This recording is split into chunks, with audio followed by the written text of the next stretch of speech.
members of the class of 2021, your 4 years with us have not been what you expected. The battle against COVID-19 has limited our ability to move around. Even when we were stuck in one place, the pandemic changed what we think about, what we do, and how we do it. In earlier times, Commencement was a moment when NYU Shanghai graduates asked themselves what they should do to flourish as adults after graduation. This morning, I would like to consider how the pandemic might lead your class to think differently about that question.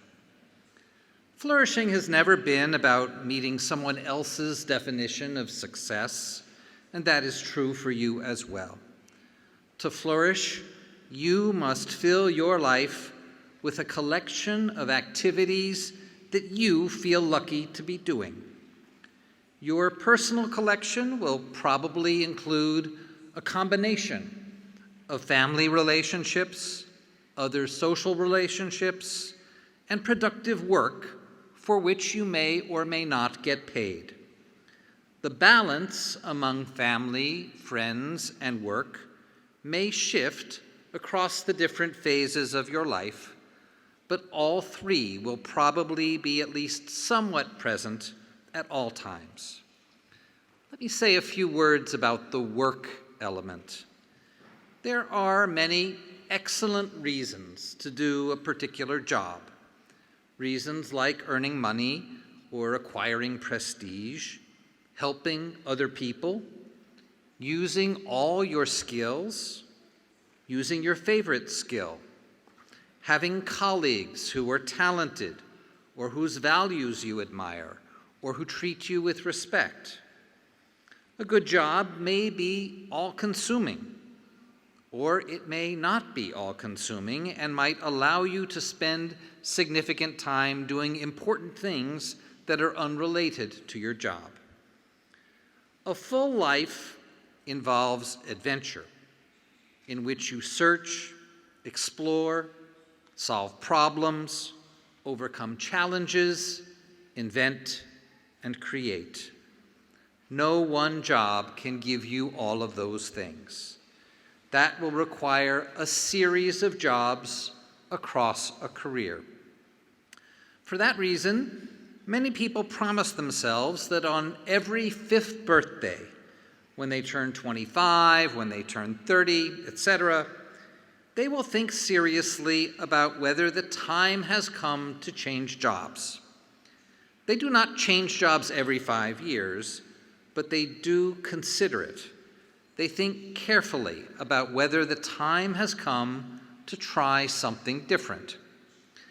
This practice of 5-year re-examinations has come to seem even more sensible during the pandemic. This past year, we have all been reminded that we do not control how long we will live.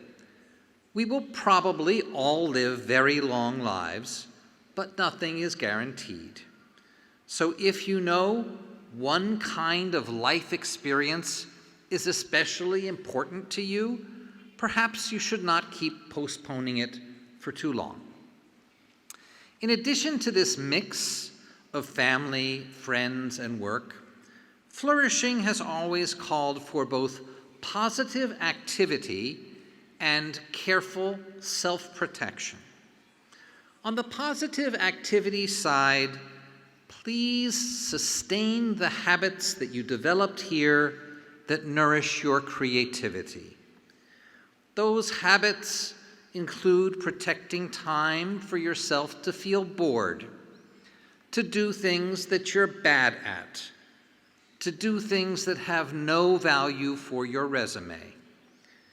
They include engaging with people whose first culture was very different from your own.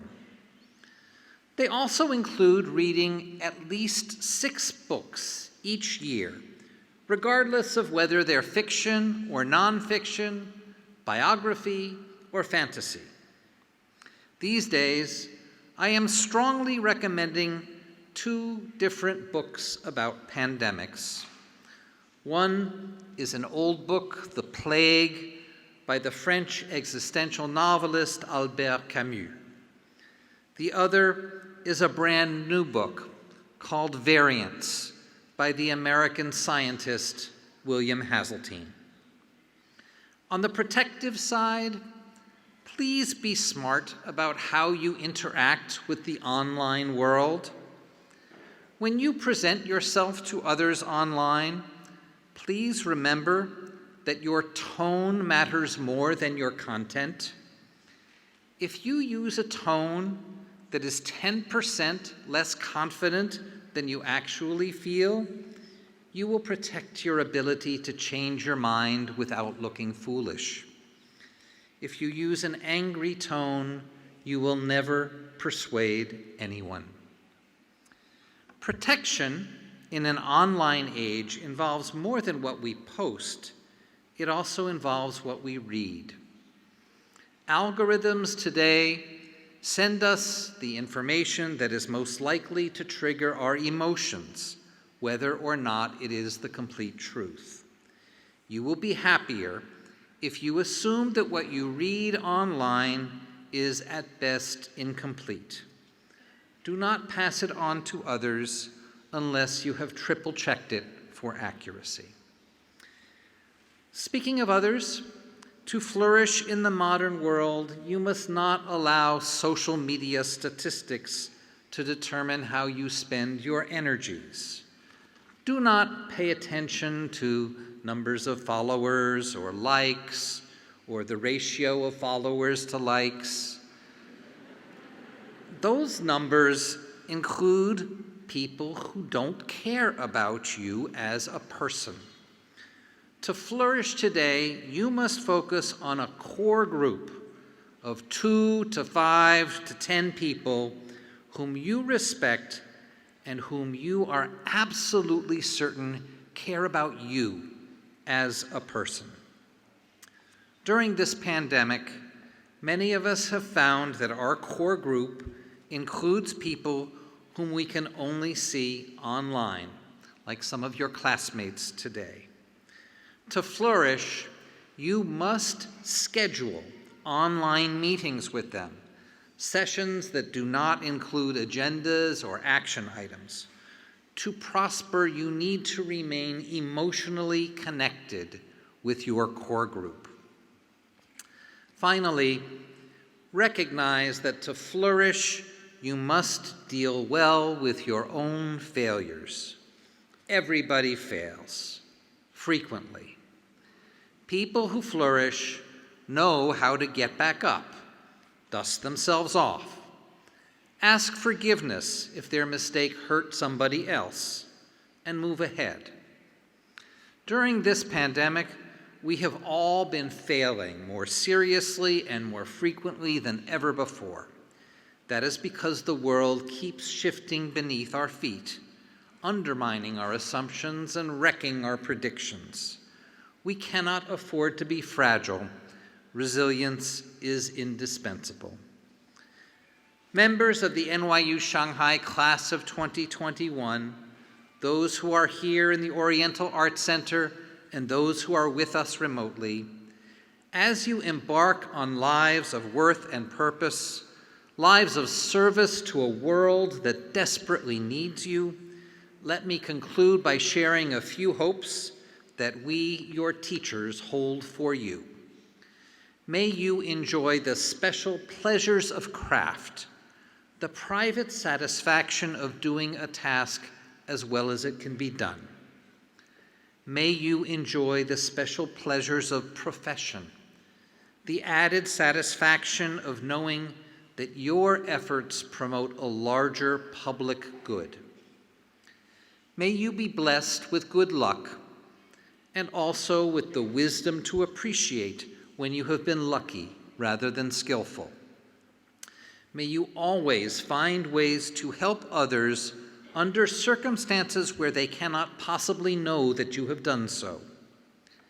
May you be patient and gentle and tolerant without becoming smug, self-satisfied, or arrogant. May you always be able to confess ignorance, doubt, vulnerability, and uncertainty. May you build long and loving relationships with people whom you respect.